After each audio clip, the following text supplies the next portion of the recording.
இந்த உலகத்துல ஒரு மனுஷன் உயிர் வாழ்ந்து இறந்து போயிட்டான் அப்படின்னா இறந்ததுக்கு அப்புறம் பல பேர் கஷ்டப்படுவாங்க. சரி, இந்த மனுஷன் இறந்துட்டாரே அப்படின்னு. அவங்க இறந்ததுக்கு அப்புறமேட்டு அவங்க என்னதான் பண்ணிருக்காங்க அப்படின்னு ஒரு நிமிஷம் திரும்பி பார்க்கும்போது அவங்க வாழ்ந்த வாழ்க்கை, இந்த உலகத்துக்கு அவங்க என்ன விட்டுட்டு போனாங்க, அவங்க என்ன செஞ்சுட்டு போயிருக்காங்க அப்படிங்கறத அவங்கள பத்தி பேசும்.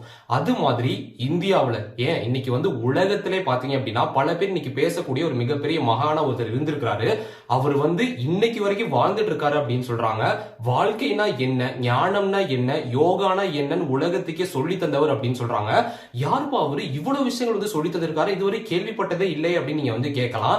அப்படி சொல்லி தந்த அவரு இன்னும் கூட உயிர் வாழ்ந்துட்டு இருக்கலாம் அப்படின்னு சொல்றாங்க 1800 வருஷங்களுக்கு மேல. அப்படி யாரு அப்படின்னா மகா அவதார் அப்படின்னு சொல்லக்கூடிய பாபாஜியை பத்தி தான் இந்த வீடியோல நம்ம பார்க்க போறோம். சோ கடைசி வரை ஸ்கிப் பண்ணாம வாட்ச் பண்ணுங்க. இந்த வீடியோ கண்டிப்பா உங்களுக்கு யூஸ்ஃபுல்லா இருக்கும். அப்படி என்ன அவர் பண்ணிட்டாரு, யாருப்பா இந்த பாபாஜி? இவரை பத்தி நிறைய இடத்துல நம்ம கேள்விப்பட்டிருக்கோம். ஆன்மீகம் சொன்னாலே இந்த வார்த்தை நம்ம எல்லாத்துக்கும் ரொம்ப ஒரு பழக்கப்பட்ட ஒரு வார்த்தையா இருக்குது. யார் இவருப்பா பாபாஜி அப்படின்னு நீங்க கேட்டீங்க அப்படின்னா, முதல்ல இதுக்கு நம்ம என்ன தெரிஞ்சுக்கணும் அப்படின்னா, இவரை பத்தி தெரிஞ்சுக்கிறதுக்கு முன்னாடி யோக முறைகளை பத்தி நம்ம தெரிஞ்சுக்கணும். யோகா அப்படிங்கறத இந்த உலகத்துக்கு சொல்லி தந்தவர் இவருதான் அப்படின்னு சொல்றாங்க. முதல்ல இவர் எங்க பிறந்தாரு, இவர் எப்ப வாழ்ந்தாரு, இவர் இன்னும் உயிரோட இருக்காரா அப்படின்னு பல ரகசியங்களை இந்த வீடியோல பார்க்கலாம் வாங்க. சோ ஃபர்ஸ்ட் என்ன அப்படின்னா, மகா அவதார் பாபாஜின்னு சொல்லக்கூடிய இவருடைய உண்மையான பேர் என்னன்னு தெரியுமா?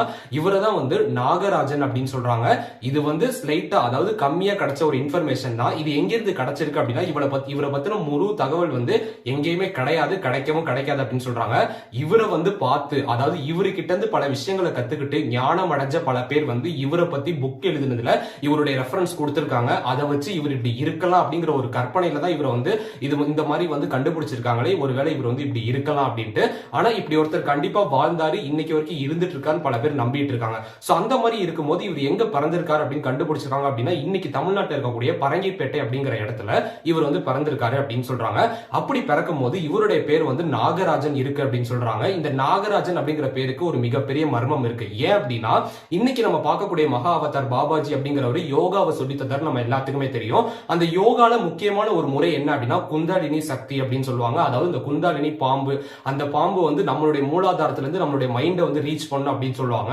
சோ அந்த ஒரு பாம்புக்கு ரெஃபரன்ஸா நாகராஜன் பேரு அவருக்கு சின்ன வயசுலயே இருக்குது. அப்ப எவ்வளவு பெரிய ஞானி அவர் இருந்திருக்கலாம் அப்படின்ட்டு இப்படி ஒரு கதைகளும் சொல்லப்படுது. சோ அந்த மாதிரி பரங்கிப்பேட்டையில பிறந்த அவரு 15 வயசா இருக்கும் போது இந்தியாவை சுத்த ஆரம்பிச்சாரு அப்படின்னு சொல்றாங்க. அப்படி இந்தியாவை பயணம் மேற்கொள்ளும் போது பெரிய பெரிய ஞானிகளோட பழக்கப்பட்டு தன்னுடைய உடலம் முழுக்க அறிஞ்சுக்கணும் அப்படின்னு நினைச்சு தான் கடவுளை உணரணும், கடவுள் அப்படிங்கிறது எங்க இருக்குங்கிற தேடல் அவர் போனார் அப்படின்னு சொல்றாங்க. அதுக்கப்புறம் ஒரு மிகப்பெரிய குருவாவே ஆனாரு அப்படின்னு சொல்றாங்க. இப்படி இருக்கும்போது அவர்கிட்ட பல விதமான கதைகள் கூட இருக்குது அப்படின்னு சொல்றாங்க. அது என்ன கதைகள் அப்படின்னா, அவருடைய வாழ்க்கை பயணத்துல ஒரு முக்கியமான பகுதியா என்ன சொல்றாங்க அப்படின்னா, அவர் முதல்ல பயணத்தை ஸ்டார்ட் பண்ணதுக்கு அப்புறம் அவருடைய குருவா யார் இருந்திருக்காரு. நீங்க ஒரு கேள்வி கேட்கலாம், இவரே மிகப்பெரிய குருனா இவருக்கு யாருப்பா குருவா இருந்திருப்பா, இவர் எப்படி இந்த விஷயத்தை எல்லாம் தெரிஞ்சிருப்பாரு? இதெல்லாம் முதல்ல உண்மையா நீங்க கேட்கலாம். உண்மைப்படுத்துற விதமா சில சம்பவங்கள்லாம் இவருடைய வாழ்க்கையில நடந்திருக்கு. அது என்ன குறிப்பிட்டிருக்காங்க அப்படின்னா, இவர் சின்ன வயசுல இந்த இந்தியா பயணம் மேற்கொள்ள ஆரம்பிச்சதுக்கு அப்புறம் பல ஞானிகளோடையும் பல யோகிகளோடையும் பல சித்தர்களோடையும் இவர் பேசுறாரு அப்படின்னு சொல்றாங்க. பேசி ஞானத்தை வாங்கிக்கிறாரு அப்படின்னு சொல்றாங்க. அது மட்டும் இல்லாம இப்படி இந்தியா முழுக்க பயணம் பண்ண அவர் முதல்ல எங்க போயிருக்காரு அப்படின்னா, இலங்கையில இருக்கக்கூடிய காட்டராகாமா முருகன் கோயில் அப்படிங்கிற இடத்துக்கு அவர் போயிருக்காரு. அந்த இடத்துல தான் இன்னைக்கு பழனியில இருக்கக்கூடிய முருகன் சிலையான நவபாசான சிலையை உருவாக்கின போகநாதர் அவர் பாக்குறாரு. ஆமா, இவருடைய குரு யாருன்னு கேட்டீங்க அப்படின்னா போகரும் அது மட்டும் இல்லாம அகஸ்திய சித்தரும் தான். இவங்க 2 பேரும் தான் பாபாஜியோட மிகப்பெரிய குருக்கள் அப்படின்னு சொல்றாங்க. இவங்க கிட்ட தான் இவர் அறிவையும் சரி பலவிதமான விஷயங்களை கத்துக்கிட்டு தன்னுடைய உடல் நிலையை உயர்த்தி கடவுள் நிலையை அடைஞ்சாரு அப்படின்னு சொல்றாங்க. அந்த மாதிரி இருக்கும்போது இன்னைக்கு இலங்கையில இருக்கக்கூடிய காட்டராகமா அப்படிங்கிற இடத்துக்கு அவர் போயிருக்காரு. இந்த காட்டராகமாக்கும் அது மட்டும் இல்லாம பாபாஜிக்கும் மிகப்பெரிய சம்பந்தம் இருக்கு அப்படின்னு சொல்றாங்க. ஏன் அப்படின்னா இவருடைய பேர் நாகராஜன் அப்படின்னு சொல்றாங்க. சோ அந்த மாதிரி இருக்கும்போது இவருக்கு முருகன் மேல ஒரு மிகப்பெரிய பற்று இருக்கு அப்படின்னு சொல்றாங்க. இந்த காட்டராகமா அப்படிங்கிறது என்ன இடம் அப்படின்னு பாத்தீங்கன்னா, முருகன் கைலாய மலையை விட்டு இந்த சவுத் இந்தியா, அதாவது இந்த சைடு வந்தப்போ இந்த இடத்துலதான் கடைசியா அடைஞ்சாரு அப்படின்னு சொல்றாங்க. 6 படை வீடுகளை தாண்டி இலங்கையில் இருக்கக்கூடிய இந்த இடத்துல அவர் முருகன் இருந்தாரு அப்படின்னு சொல்றாங்க. முருகன் வந்ததுக்கான பல ஆதாரங்கள் கூட இருக்குது. அதுதான் காட்டராகமா முருகன் கோயில் இன்னைக்கு இலங்கையில் இருக்கக்கூடிய கோயில் இருக்குது. சோ அப்படி அந்த இடத்துல போகநாதர் கிட்ட இருந்து பல அறிவுரைகள் வாங்கியிருக்கிறாரு. அப்படி அவர்கிட்ட பேசினதுக்கு அப்புறம் அவர்கிட்ட இருந்து பல ஞானத்தை வந்து வாங்கியிருக்காரு. அப்படி அங்க போகநாதரை பார்த்ததுக்கு அப்புறம் போகர் அவரை எங்க போக சொல்லியிருக்காரு அப்படின்னா திரும்ப குற்றாலத்துக்கு வர சொல்லியிருக்காரு. தமிழ்நாட்டில் இருக்கக்கூடிய குற்றாலத்துக்கு பாபாஜி வராரு. அங்க யார பாக்குறாருன்னு நினைக்கிறீங்க? அங்கதான் சித்தர்களுக்கெல்லாம் மிகப்பெரிய சித்தரா இருக்கக்கூடிய அகஸ்திய சித்தரை பாக்குறாரு. அகஸ்திய சித்தரை பார்த்து அவர்கிட்ட இருந்து பலவிதமான ஞான அறிவுரைகளை வந்து வாங்குறாரு அப்படின்னு சொல்றாங்க. ஒரு நிமிஷம் நீங்க கேட்கலாம், அதாவது பாபாஜி வாழ்ந்தது 2003 ஏடி அப்படின்ட்டு பல பேர் வந்து சொல்றாங்க, அதாவது 1800 வருஷங்களுக்கு முன்னாடி. ஆனா அகஸ்தியர் போகர் அவரால் எப்படி பார்க்க முடிஞ்சது அப்படின்னா இந்த ஒரு கேள்வி எல்லாத்துக்குமே இருந்தது. ஆனா சித்தர்னு நம்ம எடுத்துக்கிட்டோம் அப்படின்னா சித்தர் அப்படிங்கிறவங்க வந்து முக்கியமா அகஸ்தியர், போகர், இந்த சித்தர்கள் எல்லாமே சாதாரண மனிதர்களுக்கு இருக்கக்கூடிய சக்தியை தாண்டி பலவிதமான யோக முறையில கடவுள் நிலையவே உணர்ந்தவங்க அப்படின்னு சொல்றாங்க. அவங்களுக்கு மரணமே கிடையாது, அழிவே கிடையாது. அவங்களை எப்ப வேணாலும் நம்மளுடைய தியானத்தின் மூலியமா உணரலாம் அப்படின்னு சொல்றாங்க. இதுதான் தியானத்துக்கு பின்னாடி இருக்கக்கூடிய மிகப்பெரிய சக்தியே. அப்படி இருக்கும்போது ஞானத்தின், அதாவது ஞானம் மூலியமா தான் வந்து பாபாஜிக்கு இவங்க எல்லாமே வந்து காட்சி தந்தாங்க அப்படின்னு சொல்றாங்க. அப்படி காட்சி தந்ததுக்கு அப்புறம் குற்றாலத்துல இருக்கக்கூடிய அகஸ்திய முனிவர் வந்து பாக்குறாரு. பார்த்து பல விஷயங்களை தெரிஞ்சுக்கிறாரு. அப்ப அகஸ்திய முனிவர் பாபாஜிக்கு என்ன சொல்றாரு அப்படின்னா, நீ வந்து இமயமலைக்கு போகணும். இமயமலைக்கு போய் நீ இந்த யோக முறைகளை எல்லாத்துக்கும் சொல்லணும். அங்க நீ வந்து யோக முறைகளை சொல்லி இந்த உலகத்துக்கு நீ நல்லது பண்ணணும் அப்படின்ட்டு சொல்றாரு. அப்படின்ட்டு பலவிதமான கதைகளும் இருக்கு அப்படின்னு சொல்றாங்க. சோ அதுக்கப்புறமேட்டு பாபாஜி என்ன பண்றாரு அப்படின்னா இந்தியா வந்து பயணத்தை மேற்கொள்ள ஆரம்பிக்கிறாரு. அங்கிருந்து இமயமலைக்கு வராரு. இமயமலைக்கு வந்ததுக்கு அப்புறம் என்ன அப்படின்னா இமயமலையில கடுமையான தியானத்தை வந்து மேற்கொள்றாரு அப்படின்னு சொல்றாங்க. சோ இந்த மாதிரி பண்ணிட்டு இருக்கும் போது இந்த பாபாஜி அப்படிங்கிறவரு என்ன இந்த உலகத்துக்கு கொடுத்தாரு, இந்த உலகத்துக்கு என்ன அவர் சொல்லி தராரு அப்படின்னா இன்னைக்கு நம்ம கத்துக்கக்கூடிய கிரியா யோகா அப்படிங்கிற மிகப்பெரிய விஷயத்தை வந்து உணர்த்தினவர், சொல்லி கொடுத்தவர், இல்ல இந்த உலகத்துக்கு தந்தவரே பாபாஜி தான் அப்படின்னு சொல்றாங்க. மகாவதார் பாபாஜி தான் இந்த கிரியா யோகா அப்படிங்கிற ஒரு விஷயத்தையே உலகத்துக்கே வந்து புதுப்பிச்சு இன்னைக்கு வந்து மக்கள் வந்து எல்லாத்துக்கும் வாழ்க்கையில நல்லா இருக்கணும் அப்படின்ட்டு ஒரு மிகப்பெரிய விஷயத்தை வந்து சொல்லி தந்தாரு அப்படின்னு சொல்றாங்க. சரி, அதெல்லாம் சரி, இந்த கிரியா யோகா அப்படின்னா என்ன, இது என்ன இப்படி வித்தியாசமா இருக்கு அப்படின்னு கேட்டா இந்த கிரியா யோகா அப்படிங்கிறது சாதாரணமான ஒரு யோகாவே இல்லை அப்படின்னு சொல்றாங்க. இது ரொம்பவும் சக்தி வாய்ந்த ஒரு யோக முறை அப்படின்னு சொல்றாங்க. சாதாரணமா யாராலையுமே இதை வந்து ட்ரை பண்ணிடவே முடியாது. ஏன் அப்படின்னா முதல்ல இந்த கிரியா அப்படிங்கிற வார்த்தைக்கு என்ன அர்த்தம், இதை ஏன் அவ்வளவு ஈஸியா யாராலையும் கத்துக்க முடியாதுன்னா இந்த கிரியா யோகா அப்படிங்கறதே ஒரு குரு மூலியமா தான் ஒரு சிஷ்யனுக்கு போகணும் அப்படின்னு சொல்றாங்க. ஃபார் எக்ஸாம்பிள் இந்த வீடியோ நீங்க பாக்குறீங்க, உங்களுக்கு கிரியா யோகா கத்துக்கணும் அப்படின்னா இதை வந்து நல்ல பயிற்சி பண்ண ஒரு குரு கிட்ட தான் இதை நீங்க கத்துக்கணும் அப்படின்னு சொல்றாங்க. ஏன் அப்படின்னா இந்த யோகாவை நீங்களே கத்துக்கலன்னு நீங்க தற்செயலா போய் நீங்களே பண்ணிக்கிட்டீங்க அப்படின்னா இது ரொம்ப பவர்ஃபுல்லான ஒரு யோகா. அதோட முழுமையான பயனை உங்களால அனுபவிக்காம போயிடும். அது மட்டும் இல்லாம இதை வந்து இந்த மாதிரி வந்து தவறா பயன்படுத்த கூடாதுங்கிறதுனாலதான் இதை நல்லா கத்துக்கிட்ட ஒரு குரு கிட்ட நம்ம வந்து கத்துக்கணும் அப்படின்னு சொல்றாங்க. சரி, இதெல்லாம் ஒரு பக்கம் இருக்கட்டும். இந்த கிரியா யோகா அப்படிங்கறத ஒரு குரு கிட்ட இருந்து கத்துக்கணும், தெளிவான முறையில நம்ம வந்து கத்துக்கணும்னு பார்த்துட்டோம். இந்த கிரியா யோகா அப்படிங்கறதுனால என்ன பயன், இந்த கிரியா அப்படின்னா என்ன, இதுக்கு பின்னாடி தான் வாழ்க்கையோடைய ரகசியமே ஒளிஞ்சிருக்கு. எல்லாத்துக்கான விடயமே இந்த கிரியா யோகால தான் இருக்கு. இந்த கிரியா அப்படிங்கிற வார்த்தைக்கு என்ன அர்த்தம் அப்படின்னா எஃபர்ட்ஸ், அதாவது வினை அப்படின்னு சொல்றாங்க. வினை அப்படின்னா செயல் அப்படின்னு அர்த்தம். யோகா அப்படின்னா பல விதமான யோக முறைகள் அப்படின்னு நம்ம வந்து சொல்லிக்கலாம். சோ அந்த மாதிரி நம்மளுடைய செயல் மூலியமா நம்மளுடைய, அதாவது நம்மளோட இந்த முழு உடம்பே நம்ம வந்து அர்ப்பணிச்சு ஒரு யோக முறையில ஈடுபடக்கூடிய யோக முறை தான் கிரியா யோகா அப்படின்னு சொல்றாங்க. இந்த யோகாவை பண்றதுனால என்ன கிடைக்கும் அப்படின்னா நம்மளோட உடம்புல வந்து 7 சக்கரங்கள் இருக்குன்னு எல்லாருமே சொல்றாங்க. சோ அந்த மாதிரி இந்த 7 சக்கரங்களுமே வந்து ஆக்டிவேட் ஆகும். 7 சக்கரங்களும் ஆக்டிவேட் ஆனிச்சு அப்படின்னா நம்மளுடைய அறிவு வந்து எங்கேயோ போயிடும் அப்படின்னு சொல்றாங்க.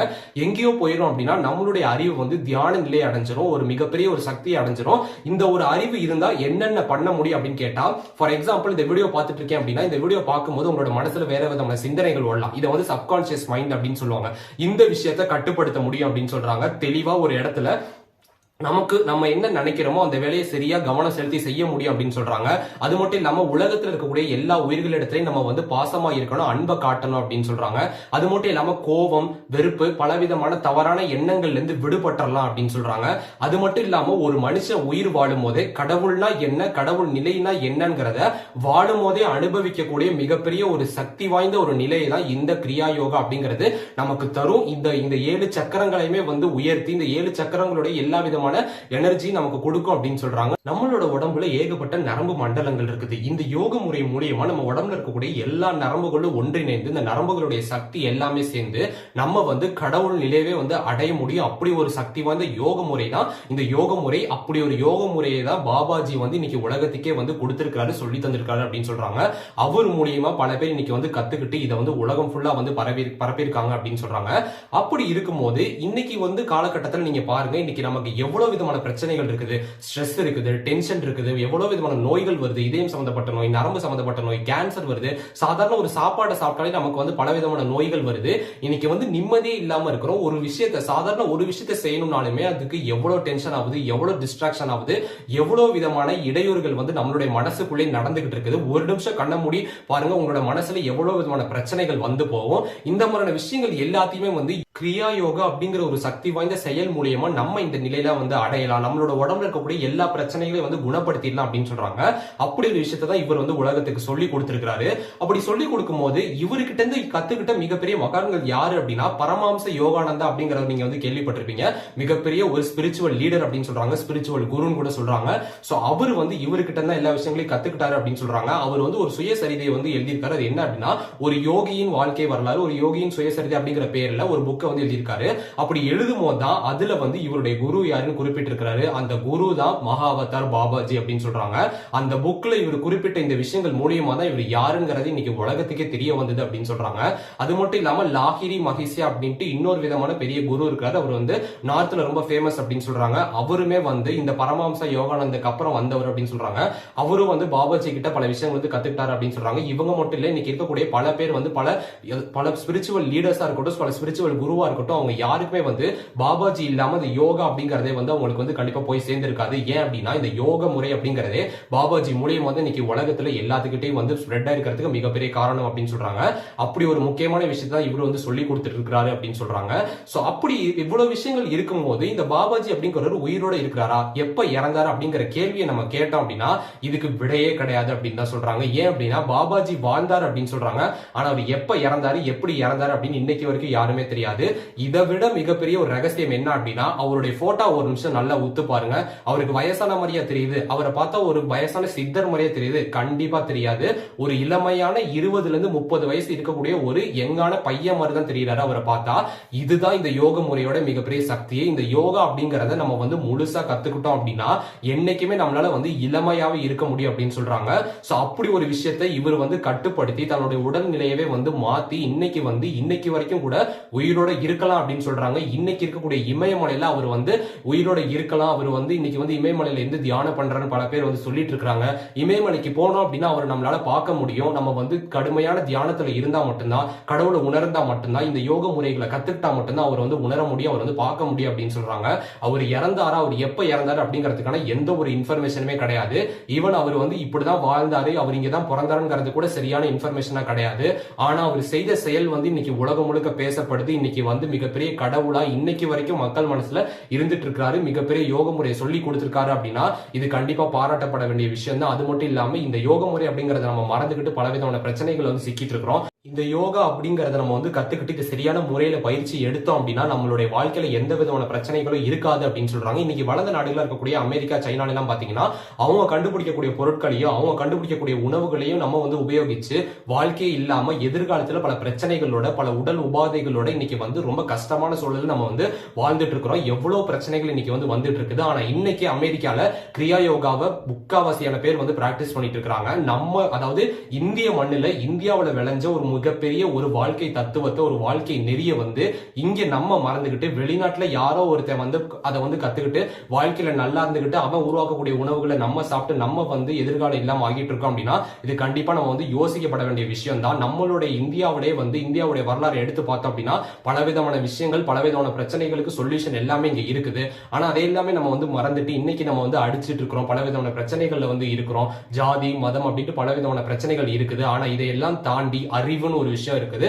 அந்த ஒரு விஷயத்தை ஒருத்தனால அடைய முடிஞ்சது அப்படின்னா அவன் தான் இந்த உலகத்திலே மிகப்பெரிய ஆள். அவனால மட்டும்தான் இந்த உலகத்துல எதையுமே சாதிக்க முடியும் அப்படிங்கிற ஒரு விஷயத்தை சொல்லி தந்தவர் தான் மகா அவதார் பாபாஜி அப்படிங்கறத வந்து தெரிஞ்சுக்காங்க. இதுதான் பாபாஜியை பத்தின மிகப்பெரிய ஒரு வரலாறு. அவருடைய வாழ்க்கை அப்படிங்கிறது எதை பத்தி இருந்திருக்கு அப்படின்னா இந்த உலகத்துக்கு நம்மளுடைய அறிவையும் சரி ஞானத்தையும் சரி அர்ப்பணிக்கணும் அப்படிங்கிற ஒரு மிகப்பெரிய ஒரு கடவுள் அவதாரமே அவர் வந்து வாழ்ந்திருக்காரு அப்படின்னு சொல்றாங்க. அப்படி வாழ்ந்தவர் இன்னைக்கு வரைக்கும் இமயமலை பகுதிகளில் வந்து உயிரோட இருக்கலாம், வாழ்ந்துட்டு இருக்கலாம் அப்படிங்கறது கூட சொல்றாங்க. இதுதான் அவர் பின்னாடி இருக்கக்கூடிய மிகப்பெரிய மர்மங்களும் சரி, இந்த உலகத்துக்கு அவர் அவர் ஆற்றின மிகப்பெரிய பணி அப்படின்னு சொல்றாங்க.